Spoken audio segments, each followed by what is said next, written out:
کیا میرے بھائی سعودی کو جا کے میرا دوست اچھا ہی تھا جی بیچارہ، مگر اب میں اس کو سدھار دیا سرکار کے صدقے میں. تو انہیں میرے کو 11ویں پرسوں میں 12ویں کو دعوت دیا، ہمارے گھر میں کھیر پوریاں بنے تھے اور بہت مزے کے رہے تھے ہمارے گھر میں. تو میں اس کو بلا کے کھلا کے میں بولا بھائی کھا ذرا. بولے تو پوچھا میں کو مل صاحب یہ کھیر پوریاں کھانا قرآن میں ہے کیا؟ ارے میں بولا کیسے بھائی تم لوگ عجیب ہے، جہاں بولے اٹک جاتے رہتے چپ. پھر اب وہ بکرے دیکھو مارنا ہکالنا مارنا چپ پھیر جاتا. ارے کھیر پوری کھا رہے بھائی، اس کو قرآن میں کہیں کو ڈھونڈ رہا؟ ڈبل کا میٹھا بولے تو قرآن میں ہونا، گتے کھیر بولے تو قرآن میں ہونا، کنڈے قرآن میں ہونا. ارے قرآن ہے دل لگی ہے، تیرے روٹوں کا تیرے شربتوں کا ذکر قرآن میں رہیں گا. ارے قرآن اللہ کا کلام ہے، یہ بندوں کی غذا ہے. ارے مطلب تو سمجھ، عجیب غریب بھیجا ہے. کھیر پوری بولے تو قرآن میں ہونا کہتے. ارے قرآن کا مذاق اڑا رہے، دل لگی بنا دیے مذاق کو. نہیں مول صاحب قرآن جان دو چھوٹی چھ نہیں ہونا، 6000 ہی چاہتا ہے. حدیث میں ہے کیا؟ رسول اللہ کھائے تھے کیا؟ میں بولا تو نہیں سدھرتا، تیرا آپریشن کرنا ہی پڑتا. میں بولا تو اٹھا دیا، بولا وہاں بیٹھ بٹھا دے کہ میں کھیر پوریاں کھا لیا، میرے آقا کی فاتحہ کے کھا لے کے میں کیا کرا. بولا بیٹھ تو، بول کے گاڑی پہ بٹھا کے زبردست ہوٹل ہے حیدرآباد کی ٹاپ مسٹ، اس کو لے کے گیا.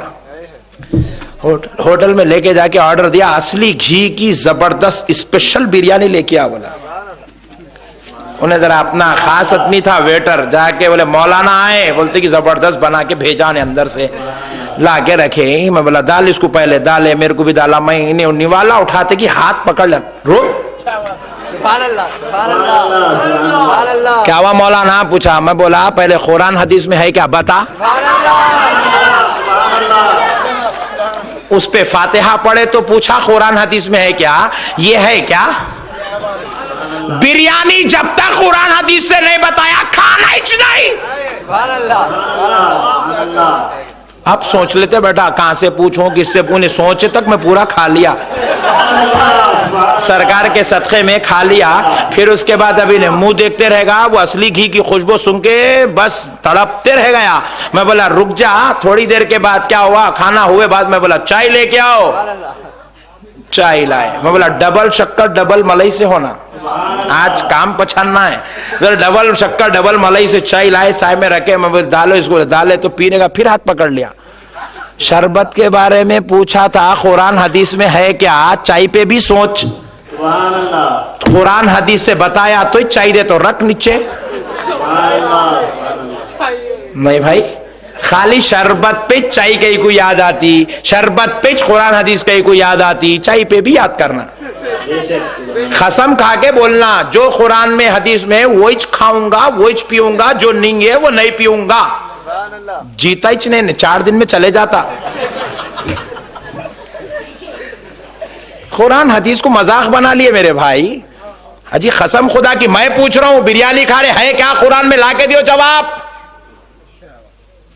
میں پوچھتا ہوں چائے پی رہے ہیں آپ، دن میں 6 مرتبہ پی رہے ہیں، گھاوے پی رہے ہیں، چائے پی رہے ہیں، کافی پی رہے ہیں، نیسکیفے لا کے دیو قرآن حدیث سے. شربت کے پیچھے کہیں کو پڑے، کھیر پوریوں کے پیچھے کہیں کو پڑے. بریانی لاؤ، مرغ مسلم قرآن حدیث سے لاؤ، دم کا مرغ لے. جائز ہے. سب سے پہلی بات یہ ہے فاتحہ نماز میں پڑھی جاتی ہے.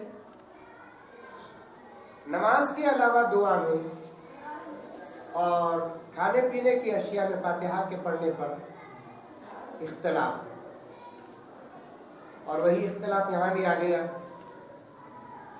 کھیر پوری کی فاتحہ، میں نے کسی مولانا سے سنا تھا کہ کھیر پوری کی فاتحہ کے بارے میں انہوں نے کہا کہ تبرک والا کھانا ہے. بات دراصل یہ ہے جو چیز اللہ تبارک و تعالیٰ نے حلال کیا ہے ان تمام چیزوں کا استعمال جائز ہے. اگر طبیعت میں کسی قسم کا کوئی اختلاف نہ ہو تو ہر چیز کھا سکتے ہیں جن چیزوں کو اللہ تبارک و تعالیٰ نے حلال کیا ہے. اگر طبیعت کسی چیز کو نہیں چاہتی اور اس سے نقصان ہوتا ہے، مثلا گائے کا گوشت کھانے سے الرجی ہوتی ہے، تو اس صورت میں گائے کے گوشت کو ترک کرنا کوئی گناہ نہیں ہے۔ گائے کے گوشت کو کھانا مکروہ سمجھ رہا ہے، کراہت کے ساتھ اگر آدمی کوئی ترک کر رہا ہے، تو اس صورت میں گائے کے گوشت کو ترک کرنا گناہ ہو جائے گا۔ کھیر پوری کی فاتحہ کا مسئلہ یہ ہے کہ کھیر کھانا بھی جائز ہے، پوری کھانا بھی جائز ہے، جبکہ کھیر کے اندر رہنے والے تمام اشیاء حلال ہیں اور پوری اور اس کے پورا میٹیریل حلال ہے، لیکن اسے جو عبادت سمجھ کر کھاتے ہیں یہی سب سے بڑا سوال ہے۔ اور کھیر پوری کے فاتحہ کے گھر میں اور کھیر پوری کا فاتحہ کرنے والے لوگوں کے عقائد پر ذرا غور کیا جائے تو تمام عقائد تقریباً مشرکانہ عقائد ہیں۔ چنانچہ قرآن پاک میں 8ویں پارے میں اور 6 سورے میں سورۃ الانعام میں ایک آیت ہے، آیت نمبر 140 ہے۔ اللہ تبارک و تعالیٰ فرماتے ہیں مشرکین کے عقائد کو سامنے رکھ کر، وَقَالُوا مَا فِي بُطُونِ هَٰذِهِ الْأَنْعَامِ خَالِصَةٌ لِّذُكُورِنَا وَمُحَرَّمٌ عَلَىٰ أَزْوَاجِنَا۔ اس زمانے میں جانوروں کے پیٹ میں جو بچے بنتے، اس کے بارے میں مشرکین کا عقیدہ یہ ہوتا تھا کہ یہ جانور کے پیٹ کا بچہ مردوں کے لیے ہے، عورتوں کے لیے نہیں ہے۔ جو چیز کھانے کی ہے وہ تمام چیزیں مردوں کے لیے بھی ہے اور عورتوں کے لیے بھی ہے، لیکن انہوں نے اپنے طرف سے عقیدہ بنایا کہ یہ چیز مردوں کے لیے ہے، عورتوں کے لیے نہیں ہے۔ اس کا رد اللہ تبارک و تعالیٰ اپنے کلام پاک میں فرما رہے ہیں۔ چنانچہ یہی عقائد کھیر پوری کی فاتحہ کے دوران بھی چلتے ہیں۔ کھیر پوری کا فاتحہ جہاں ہوتا ہے اس گھر کے اندر یہ عقیدہ پایا جاتا ہے کہ اس گھر کے اندر وہ عورت داخل نہ ہو جو حیض و نفاس میں مبتلا ہے۔ لا حول ولا قوت الا باللہ۔ میرے بھائیوں اور میری بہنوں، غور کریں آپ، حیض و نفاس کی حالت میں مکہ مکرمہ شہر کو جا سکتے ہیں اور سب سے زیادہ پاک و پوتر شہر مدینہ منورہ وہاں جا سکتے ہیں، تو پھر کھیر پوری کی فاتحہ اور وہ گھر کیا مکہ مکرمہ اور مدینہ معظمہ سے بھی زیادہ متبرک اور محترم ہو گیا؟ دوسرا عقیدہ میں بالکل اختصار کے ساتھ آپ کے سامنے پیش کر رہا ہوں۔ میں نے سنا ہے بڑی تحقیق کے ساتھ کہ کھیر پوری کی فاتحہ جس گھر میں ہوتی ہے اس گھر میں وہ آدمی چاہے مرد ہو یا عورت نہ جائے جو گوشت کھایا ہوا ہو۔ لا حول ولا قوت الا باللہ۔ میرے عزیز بھائی اور بہنوں، ذرا غور کریں آپ، گوشت گائے کا ہو یا بکری کا ہو یا مرغی کا ہو حلال ہے، اللہ تعالیٰ نے نعمت بنایا ہے، مسلمان اسے بڑے خواہش کے ساتھ کھاتے ہیں، اور گوشت اللہ کے رسول صلی اللہ علیہ وسلم بہت پسند کے ساتھ استعمال فرماتے تھے۔ وہ گوشت کھا کر مکے مدینے کو جا سکتے ہیں، بیت المقدس جا سکتے ہیں، بغداد جا سکتے ہیں، اولیاء اللہ کے مزارات میں حاضری دے سکتے ہیں، تو پھر کھیر پوری والے فاتحہ والے گھر کے اندر کیوں نہیں جا سکتے؟ پھر تیسرا عقیدہ بھی سن لیں آپ کہ کھیر پوری جس گھر میں دعوت ہوتی ہے وہاں کھیر پوری کی دعوت کھا کر جب ہاتھ دھوتے ہیں تو وہ ہاتھ ڈسٹ بن میں نہیں دھویا جائے گا، کش میں نہیں دھویا جائے گا، ان ہاتھوں کو بڑے ہی اہتمام کے ساتھ دھلا کر اس پانی کو کسی قبرستان میں دفن کرتے ہیں۔ میں اکثر کہا کرتا ہوں، پھر وہ کھیر پوری کھانے کے بعد پیٹ میں جو چیز بن جاتی ہے اسے بھی کسی پلیٹ میں پکڑ کر فریج میں رکھ لیا جائے تاکہ یہ بھی تبرک بن جائے، یا کسی قبرستان میں جا کر دفنا دیا جائے تاکہ یہ بھی احترام ہو۔